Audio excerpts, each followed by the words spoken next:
Hello everybody, welcome to Take the Black Live, the weekly show where Cheryl, Wassenaar, Culturist, and I, Dan Selcke of winnerscoming.net, discuss the latest happenings in the world of Game of Thrones, Song of Ice and Fire, fantasy fiction, today, beer.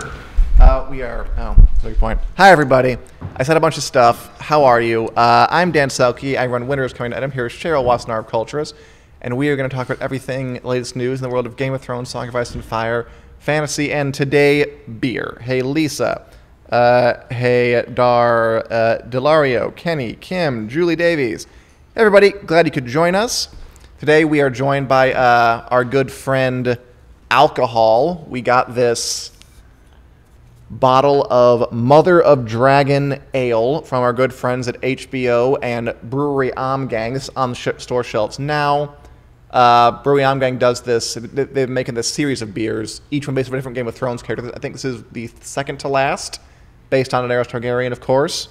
It is a smoked porter and Creek ale blend. Cheryl, how does that shake down in practice? It is very beer.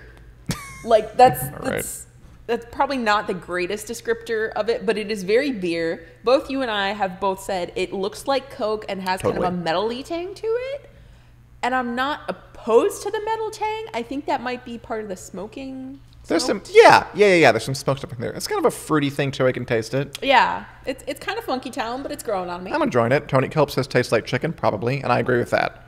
And yes, Julie says great label. Totally agree. This is a cool bottle. This is my favorite bottle they've had so far. It's extremely classy. Maybe not my favorite tasting beer they've had so far, but it's pretty cool. Maroon's a good color. Maroon pink, whatever you're going to call this. Fuchsia? No, it's more of a maroon. Okay. Perhaps a crimson, if you will. A crimson. I love crimson. Yeah. It is out in store shelves now if you're interested. All right, everybody. Thanks for coming to the Game of Thrones talk show. We're going to start this off with a little preview. We do have a giveaway to do today. Every once in a while, we do these giveaways, give away Game of Thrones swag for you. Mm-hmm. One is Halloween themed, of course. It's coming around the corner. Halloween, October 31st. Spooktacular, spooky, fun, all that good stuff. And we, thanks to our friends at fun.com, are giving away your selection of Game of Thrones costumes and masks, of which these four are only a small bit. There's a ton for you to choose from at fun.com. Be Daenerys, be Jon Snow, be Jaime, be Cersei. There's like a giant Viserion mask that costs like $250. That's just like a huge thing on your head. And any of those can be yours. Julie thinks it's burgundy, by the way, the beer color. That's not a bad... burgundy seems fair. I want to say fuchsia, but anyway, I'm getting off track. No, it's not fuchsia. The way the giveaways work is... I'm going to look that up later. Is a little later in the show, I'm going to ask a trivia question to y'all and about Game of Thrones, Song of Ice and Fire. The first person to email me with the correct answer gets their pick of costumes. That's extremely fancy.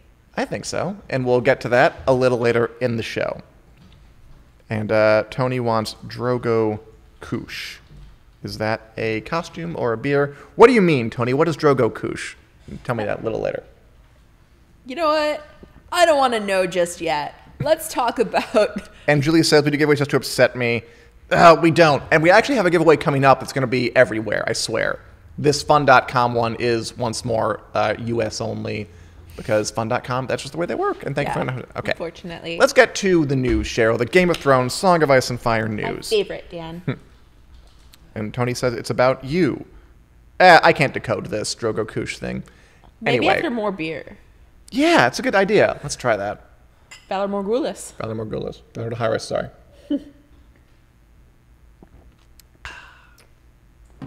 Still not working. Let's talk about the news. It doesn't quite work, does it? Okay. So, the first bit of news we're going to talk about today is some good news about the final season of Game of Thrones. Probably all have heard about this a little bit. Is that in an interview with the Huffington Post, special effects supervisor Joe Bauer was asked about Ghost, everyone's favorite direwolf, Jon Snow's loyal pet / companion / assistant / helper. And just basically confirmed he's coming back. He wasn't in season 7 at all. Hallelujah. But Joe Bauer said that you'll see him again. He has a fair amount of screen time in season 8. Ghost does show up, and he does some... He's very present and does some pretty cool things in season 8. I like that. Kind of like he almost said something more, but he kind of pulled back, like a good Game of Thrones crew member should. Ghost gets to disembowel someone. Like, just go for it. If you got the CGI budget, I want a direwolf to go full direwolf on the battlefield and, like, disembowel something. I mean, on the final season, they have to give us something about Ghost. Well, I'm sure it'll be fun. I mean, honest to God, like, I was thinking about it. I thought all the hubbub about, where's Ghost in season 7? This is too much. I'm like, come on, people. It's not like he's not in season 7. It's fine. He wasn't needed, I guess, was my reaction to that. I thought maybe it was overblown a bit, but of course I'm happy to see him. Why not? I feel like Ghost is a good emblematic kind of animal companion anyway, and so I was sad that he wasn't there. But now that I hear that he gets to do fun, exciting things in season 8, I'm happy again, so I'll take it. Just really quick update on the Drogo Koosh question. You need an empty cigar for Drogo Koosh. It's such a mystery. Okay. And Michelle says that they better not kill Ghost. What's happening? I think I figured it out. Have you? What is it? It's smoking of some kind. Oh, okay. Yeah, we haven't done that yet. Yeah, we don't. Sorry. Ghost dead. He's probably a good candidate.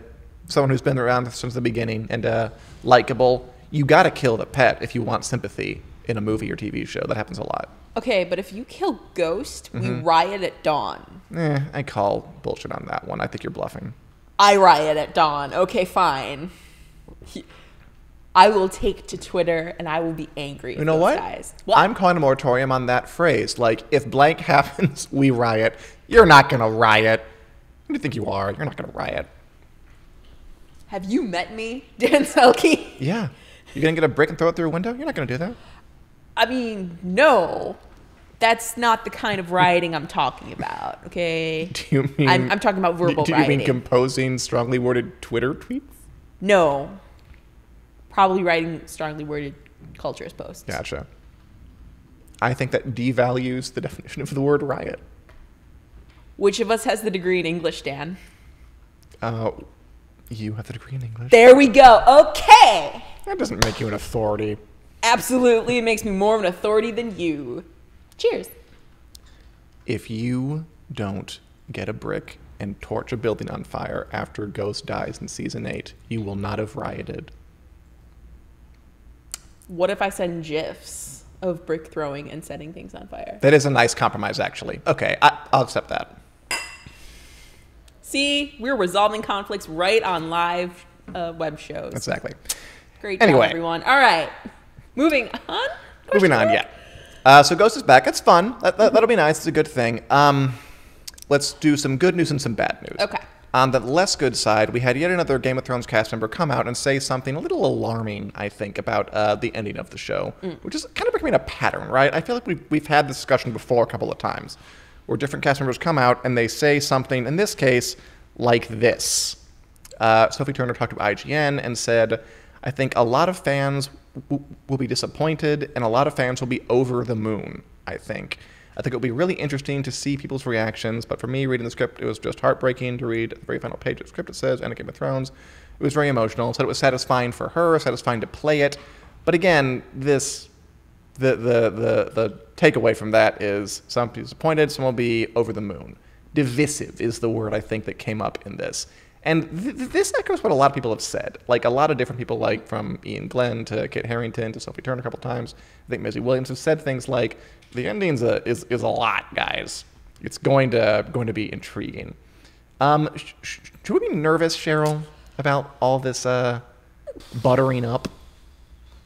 I don't think we should necessarily. And I feel like the reason why is because you can't please everyone at this point. Game of Thrones is too large of a show. That's a very good point. To be able to create something that everyone is going to love. I mean, look at The Last Jedi. Like, yikes. Reviews for that. If there was ever a thing that was divisive. Yeah.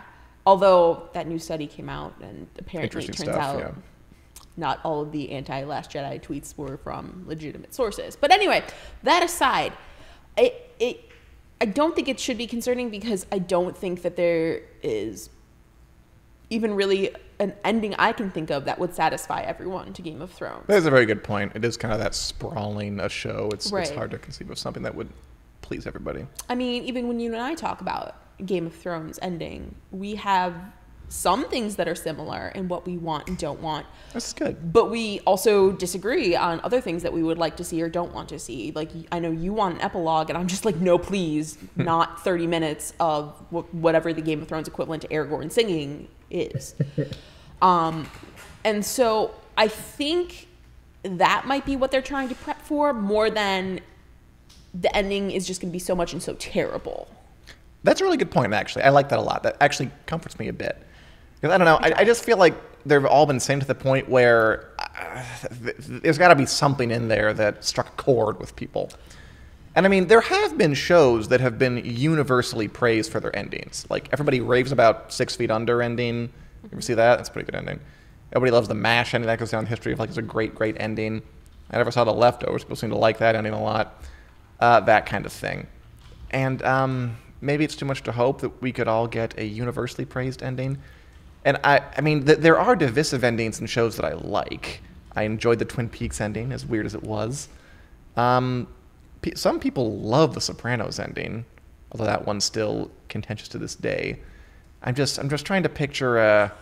I just want reassurance that all the some people will love it, some people will hate it talk isn't code for it's gonna suck. I don't think it's code for it's gonna suck at this point. Okay. I'm not concerned. I'm intrigued. But not concerned. You know, I'm not at like DEFCON 1 or whatever. I'm at like DEFCON like 5. Like, I'm not. Okay. DEFCON 2.5. Yeah, I'm not freaking out yet. I don't think there's really a necessity of freaking out. I think based on how close everyone is emotionally to the show, things are going to strike a chord with them and with us, because we've been on this journey for the same amount of time. But I don't think that means that, you know, Dave Benioff and Dan Weiss have completely lost their minds.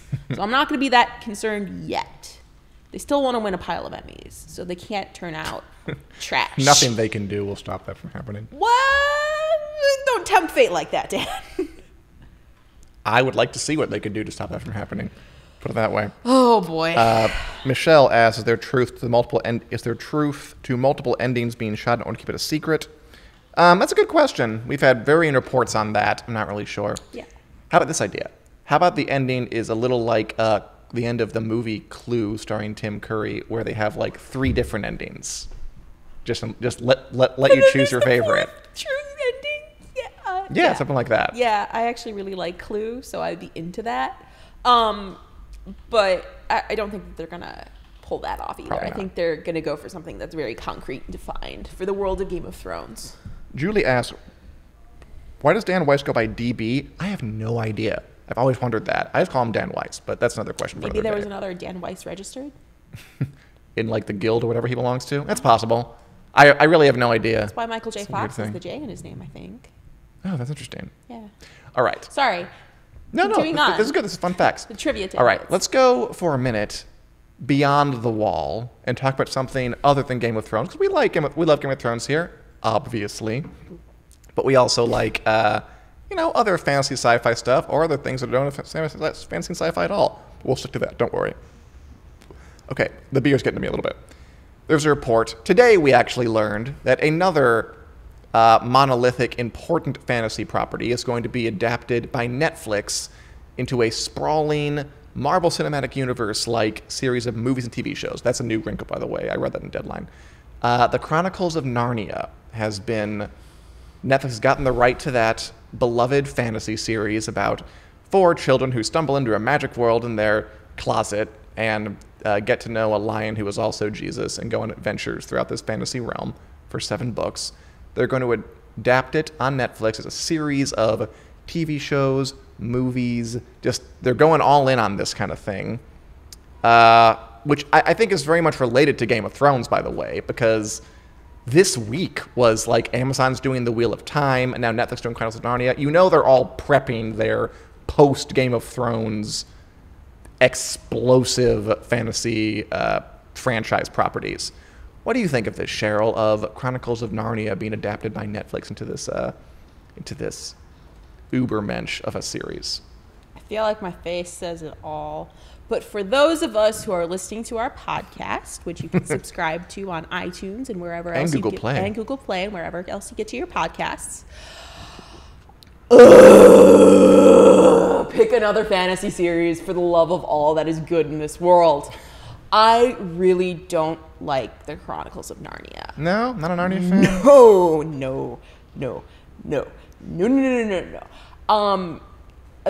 One of the big things that is becoming more and more apparent to me as Netflix, Amazon, so on and so forth, pick all of their fantasy series is they're picking these long-running... HBO 2. These long-running, big, sprawling epics that are all written by mostly dead white men, with the exception of George R. R. So far Martin. It checks out, yeah. Yeah. and a live The Witcher. white man. And The Witcher. Oh God, that Witcher guy! I'll tell you, he's in something else. But go on. Yeah, the story. And it seems kind of licensed to come up with the kind of the most boring fantasy series. Like I'm not saying that the Chronicles of Narnia is a bad series. I just personally don't like it. Renee does ask why. Why I don't like the Chronicles of Narnia.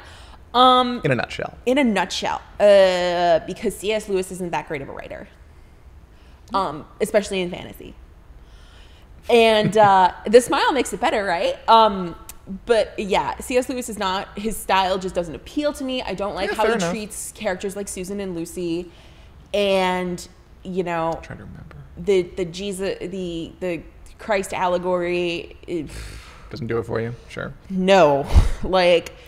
It's a really common allegory in a lot of literature, but it's just so overblown in this one. I'm assuming they will secularize it a bit for mass consumption. You can't really secularize it too much. It's too much in, especially Aslan's DNA. But like you said, like Jesus algorithms show up all over fiction. Like The Matrix isn't a Bible allegory, but it still has a guy who dies and comes back to life. I mean, Game of Thrones isn't a Bible allegory, it's still a guy who dies and comes back to life. I mean, I think you can still have a resurrection and not infuse it with the Christian angle much.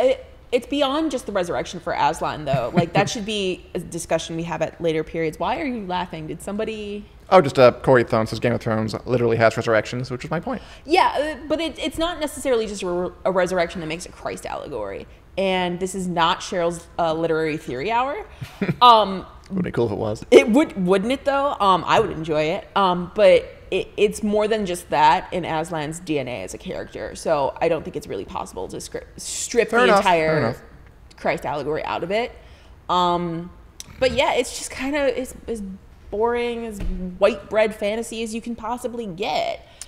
I mean, we're in a period where TV is daring to do things that it hasn't before. That's true. And y'all are just gonna pick this boring series that Disney already tried to do something with and failed pretty well. So it didn't turn out too well for them, did it? No. We'll stop the discussion about this. We won't go too much longer. But even interesting, I mean, Disney was going to film a fourth movie, and I think this deal actually undercut it. So now they're not going to do that anymore. Is my implication of what I've been hearing. Makes sense. I mean, if I have any problem with it, it's just the kind of what we're looking at, a big saturation of, like you said, big epic fantasy stuff between the Wheel of Time and the Lord of the Rings series and Narnia and The Witcher, maybe also kind of, and Kingkiller Chronicle. Like, they're all coming at once, and they are all sounding, they'll be different, of course, but they're all kind of in the same oeuvre. Although, like we said, I mean, it sounds like Renee also enjoys Narnia. A lot of people do love Chronicles of Narnia. I read them when I was a kid. I enjoyed them well enough. I'm not sure. Also, the thing about, like, it's not just TV shows and movies. It's a MCU like extended universe of movies and TV. That gives me a little more pause too, because I'm not sure how many of those I have the stomach for. I can't roll my eyes hard enough for it. Go on. But that's what's happening, and we will definitely cover it at WIC because that's right up our fantasy sci-fi alley. It is a booming time, people who enjoy this kind of stuff. It's true. That's fair. But yeah, I'm not going to be, nope. That's a no from me, guys. But let's get to something more positive, shall we, Dan? All right. One thing we can do positive. Oh, let's give away some costumes and masks. All right. Woo-hoo. Welcome back to the Winter is Coming Game of Thrones Halloween giveaway, where one lucky winner will get to choose their pick of Game of Thrones costumes or masks, courtesy of fun.com. Here's the way it works. All of you who've been there before, I'm going to ask trivia question about Game of Thrones Song of Ice and Fire.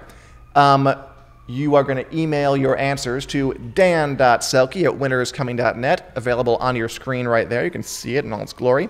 The first person to email me the correct answer gets to pick anything they want from fun.com's expansive stash of Game of Thrones goodies. Which costume would you pick, Dan?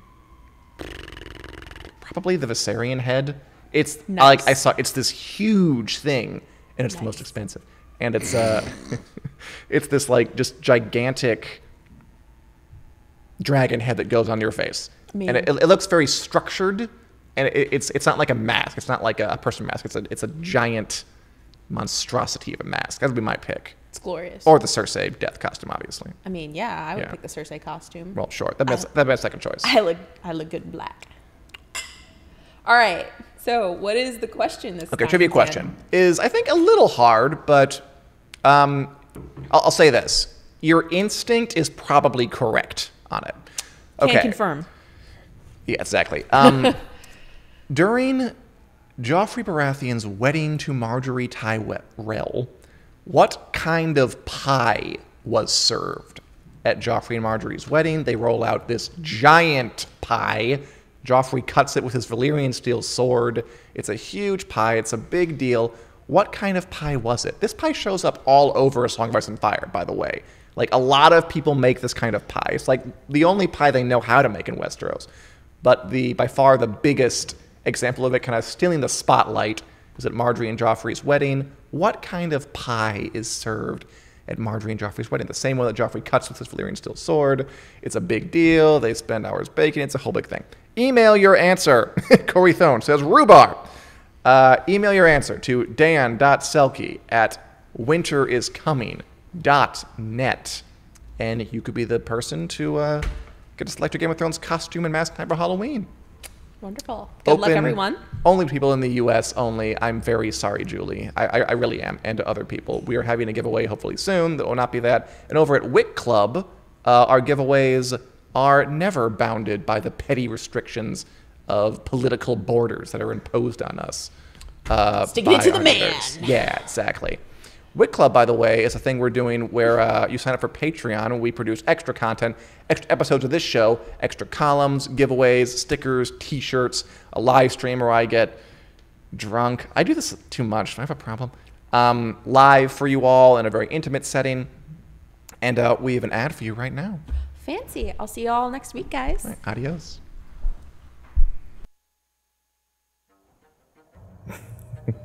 Oh, Ned Stark, will you ever learn? Oh, sorry, I didn't see you there. I'm Dan Selcke, the editor at winteriscoming.net, your one-stop shop for all things Game of Thrones, A Song of Ice and Fire, and genre fiction in general. We here at Wick love bringing you news, reviews, and editorial content, and we're going to keep doing all that stuff. However, for the especially hardcore among you, we're going to start offering even more. Welcome to the Wick Club. The Wick Club is a Patreon-funded effort to provide fantasy and sci-fi fans with even more Wick content. You can join at several levels. For $1 a month, you can enter into monthly swag giveaways and get to read extra columns. At $4, you'll get to watch extra episodes of Take the Black Live, our weekly chat show, with topics chosen by you. Please be gentle. And at the Valyrian Steel level, that's $10 a month, you get Wick Club t-shirts and access to a new segment we're calling Drinking and Knowing Things, a monthly live stream where I drink wine and talk with all of you in a free-flowing conversation about Game of Thrones, fantasy, sci-fi, and whatever else comes up after I've had a few. Just to be clear, we're not going to stop doing anything in Wick we already do, and we're hoping to add more stuff anyway. The Wick Club is a way to produce even more content, and hopefully to get to know some of you better. You can find links to more information below. We hope to see you in the Wick Clubhouse. Valor Morgulis, bottoms up, and thanks for watching.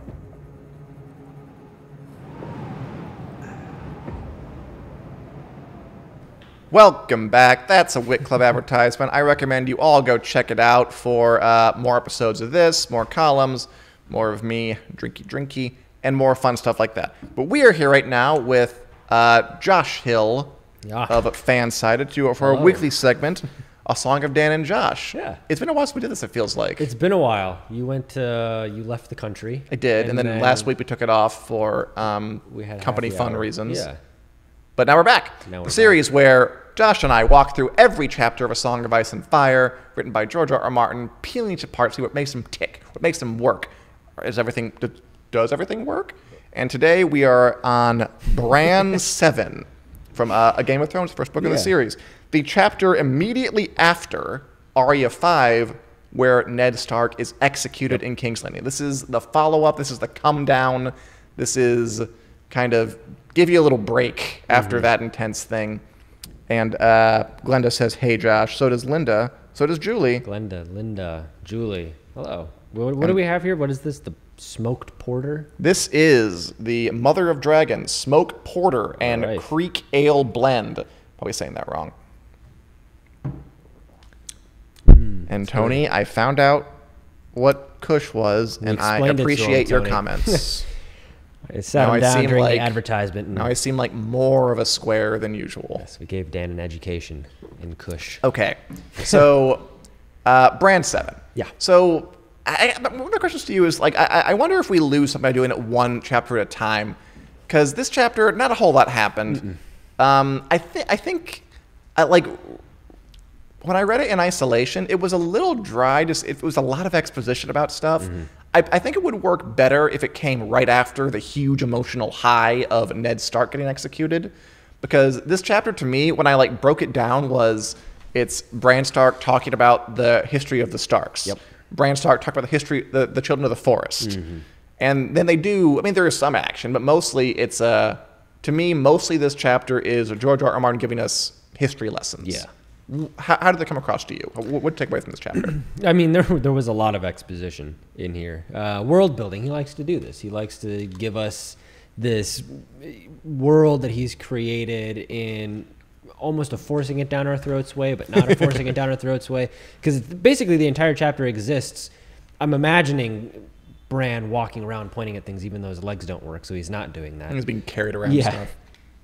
But I agree. Like you're really setting up the Starks, the mythology of the Starks. Yeah, it's a mythology-heavy chapter. Yeah. So that if this would have been before the chapter that Ned dies, I feel like it would have been even more effective because you're setting this all up. You're setting up this mythology of the Starks. You're clearly then fortifying the idea that Ned is a main character. He's a guy who's going to be around because clearly we just spent this whole chapter talking about how important his family and stuff. Yeah, it is his family. But that's the thing. That's the thing. Then the twist would be it's not just Ned.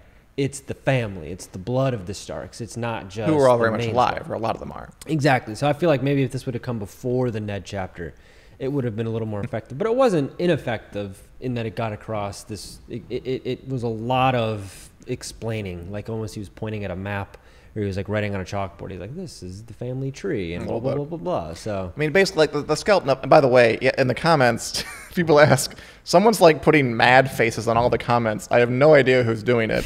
How curious! I'm sorry, everybody. It might be the Russian trolls, yes, who apparently are responsible for people not enjoying The Last Jedi. Did you know that? Yeah, it's true. Apparently, they don't want people to enjoy Take the Black, but people enjoy Take the Black. So. You can't stop us. Yeah, but the skeleton of this chapter is Bran's at Winterfell, and he gets a premonition that his father is in the crypts, in his crypt, where they carve out their tombstones and their crypts ahead of time because they're that kind of morbid people. And he's like, I want to go down there. And Maester Luwin, who I think deserves so much credit because he is here and he's basically become the father of Bran and Rickon, whose parents are away. And he's got the one kid who's telling him, I have prophetic dreams, and I need to go down to the crypt now. Look at my dead dad. And the other kid is like kind of a bloodthirsty little weirdo who has a really angry wolf who bites people. And he's a saint. I'm reading this back, and Maester Luwin is a saint. He is so patient with these kids, these crazy kids. And so they take Bran down to the crypts, and they walk him down to Ned Stark's tomb. And the walk, throughout the whole thing, he tells us about the Starks, their history. And it's almost silly and absurd almost to the point like how much he describes. Like he has this big passage where he's talking about all the dead Starks, and there's Bran the shipwright and Bran the burner. And he even says, like, not me, another Bran, my father's brother. And I'm just like, it's almost like purposefully confusing that he names so many important characters Bran. Mm-hmm. And George R. Martin has said he does that because in actual history, if you looked at English history, like all the kings are named the same thing over and over and over because that's just what you do. Yeah. And my question for you in that case is that admirable then to stick to that naming convention because it's historically accurate? Or is it like just call them different names because it's confusing because they all have the same name and it's hard to differentiate them apart? Well, at some point, George R. R. Martin's going to run out of names or creative names to come up with. Not. So, no, I did 26 have a thought, letters, infinite possibilities. It's true. I did have a thought, though, because you mentioned The Matrix earlier, too. Like, Bran, like, there's so many different versions of Neo. Neo is like the 11th. The one, sure, or whatever like that, and Bran is like maybe it's like some weird like time warp, but like there's all of these brands. That is a theory, and all of this stuff. So I don't know. But then there's also just the fact that George R. R. Martin was like, yes, they're all named Bran because it's history. Yeah. So then he kind of just rolled with that. I mean, it is true. You look back, it's like true. Every third king of France is named Charles. It just like goes back and back and back, or England rather. And he has established that he likes to dig into history and kind of cherry pick it. certain things and put it, stitch this into his little quilt of his story. I mean, this history in particular, and you might find this horribly boring, but I think it's interesting. We get into like the prehistory of Westeros here, where Bran and Maester Luwin explains about the Children of the Forest in kind of a goofy setup, where he's like, "Tell me about the Children of the Forest," and he's like, "Okay, here's a page and a half of what they did." Children of the Forest are these like magical creatures who lived here before men were here, and the first men kicked them out or went to war with them. Then the Andals came, and then they invaded the first men, and that does roughly correlate to, the Celts being the first men who came to England over a land bridge long-ass time ago. That's good, yeah. And then the Anglo-Saxons being the Andals, who came over on boats, after the first millennia. So the history of Westeros does metaphorically match up with the history of England. Now, is what I'm saying incredibly boring, or is this interesting? No, it's interesting. The most interesting part is George R. R. Martin's not English. Right? I mean, he's not. He's clearly an Anglophile. Like, holy God! Yeah. So it's that's interesting because there is all of these. I mean, we've talked about it in chapters before about it intersecting with certain like the Kennedy assassination and things like that. So the idea that he's kind of purposefully aligned his story with, and it is a very medieval feeling story. Right. Like I mean, that stuff is purposeful. I want to underline that. Like the Kennedy assassination thing, I'm thinking is coincidental, but this whole trying to make the first one like the Celts and the Andals are like the Anglo-Saxon. The Children of the Forest are kind of like the native Druid Britain people who are all like mystical and Stonehenge-y and crap. Yeah, because when the show first came out, I mean, and I imagine the books maybe were the same way, but a lot of people that I knew thought it was going to be kind of like this historical, medieval, not necessarily a true story, but like grounded in reality, set in a certain like ancient English time, which it kind of has that feel to it. And it also has a kind of like From Dusk Till Dawn feel where it's like you think it's like a fantasy movie up until the point where it stops being that and becomes or you think it's not going to be. Right. I got you. But they get that out of the way right away with the White Walkers in the first chapter in the first like 10 minutes of the show, but they did have that cool choice. Like back when you think about it, that they were there and then they haven't shown up since. That was an interesting choice in retrospect. I mean, part of the other reason he does all this history building stuff is because he wants to give the sense that Westeros is this very lived in place that has a long history, and that kind of makes it. I think that's like catnip for nerds. Oh, yeah. Like in a way. Like certainly me. Like when I was growing up and reading Lord of the Rings, like the part of the reason it felt so much more vital and robust than other stories because it had this history that I didn't, you don't have to explore it, but the fact that it's there makes it feel like more of just a full experience. Yeah. And that's what he's going for here by all this exposition, I think. Yeah, and I think he's also thinking about an expanded universe, not in the same sense that we think about it now, where every single time we see a superhero movie, we're like, oh, they want an expanded universe. But like you mentioned, well, he obviously was a fan of fantasy too, so he read those completely. Lord of the Rings, and so he's kind of into that there's more going on here than just the story. And then, like, I grew up on literally it's called the expanded universe, the Star Wars novels that take the movies and it goes far beyond, and it goes to the future, and it goes back in time thousands and thousands of years. And now you see that all over the place, where you have Wikipedia pages that are dedicated to these very specific fandoms that go back thousands of years and go ahead to like the end of the universe. And like complexity is an asset. Yeah, so I really kind of like how it's not so much that George R. R. Martin like thought about that. I think it's more or less he was a product of I think that's you're right. the fantasy. But then he fully embraced it. That's what he loves. Like that's what he's into. Yeah. Do it. And he didn't know back when he was writing this that it would be like the thing. Oh no. To like be in vogue and do that kind of thing, because you're right, now everybody's trying to do that. Okay, so beyond their exposition, a couple things did happen in this chapter. Not a lot, but some. So they go down to the crypts. Maester Luwin, saintly Maester Luwin, Bran, and Osha, who's filling in for Hodor, because Hodor won't go down to the crypts. He's too scared. Which cuddly Hodor is sort of like big old teddy bear. It's kind of like, because there were a couple of horror tropes here. Like you have like like in the horror film, like the dog like won't pass a threshold because it's like, oh, he knows something. Yeah. No, they have a sixth sense. Like Hodor's the dog in this situation, where he won't go down into the crypts, and also the direwolves don't want to, but they do. And then there's this passage where they get down and they arrive at Ned's crypt, and Maester Luwin's like, "See, you idiot, there's nothing there." And then the line is like, "The darkness lunged at him." It was very intense. And Shaggy Dog, Rickon's direwolf, is there. And he just tears into them. And in the light of the guttering torch, shadow wolves 20 feet tall fought on the wall and roof. And Rickon's kind of down there. And I think another horror trope, like the creepy kid, who's like, "Father was dead. I came down here to see him." And he has like this rabid dog with blood dripping from his mouth there, just sitting there like, "Of course I would be down here. Father's gone. He came to me in a dream." And Maester Luwin's like, "Okay, a little weird." Saintly. Which Maester Luwin. I thought that was also very kind of horror-y. It's what I got like a Shining vibe from that kind of thing. Yeah, I got. And it was an intense scene all around. Yeah, I definitely got the horror vibes from that too. It reminded me of that chapter with John where it ended with the white kind of jumping on him and he's trying to choke it, and like the description of like the fingers going down his throat. Oh gosh, I remember that. That was kind of a horror. So it's kind of like, I do enjoy how this is, and kind of like, again, what we were just saying about the show is a fantasy show that you don't think is a fantasy show initially.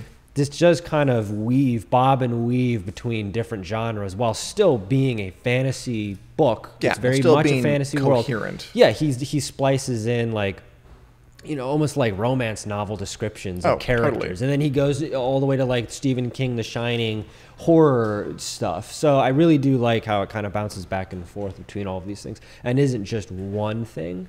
So I can see why you know, we just talked about how he didn't know it was going to be a thing, this expanded universe.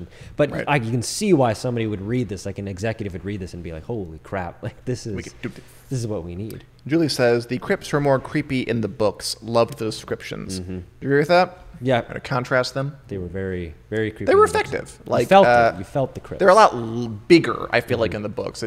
Everything's bigger in the books. Just impossibly bigger, really. Yeah. Like, you could possibly do it on screen. But it does work. And yeah, that was a good scene. And then, of course, at the end, the creepy psychic dream boys are correct. Yeah. Ned was dead, and that's kind of the climax, as they find out Ned's dead. Yep. Which is, I mean, obviously that's what we're going to deal with. This is literally the aftermath of Ned Stark's death. We dealt with it kind of metaphorically with the dreams and the backstory. And I mean, literally with the Raven, hey, he's dead, we need to make it up. Yep.